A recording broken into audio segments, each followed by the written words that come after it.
بسم الله الرحمن الرحيم Bismillahir-Rahmanir-Rahim.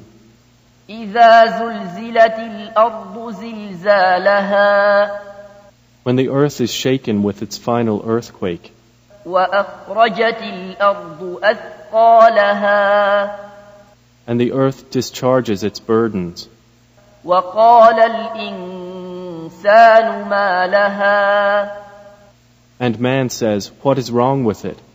يومئذ تحدث أخبارها That day it will report its news, بأن ربك أوحى لها because your Lord has inspired it.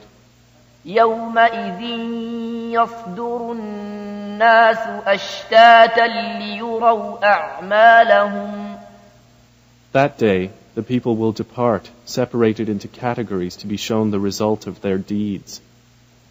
فمن يعمل مثقال ذرة خيرا يره So whoever does an atom's weight of good will see it, ومن يعمل مثقال ذرة شرا يره and whoever does an atom's weight of evil will see it.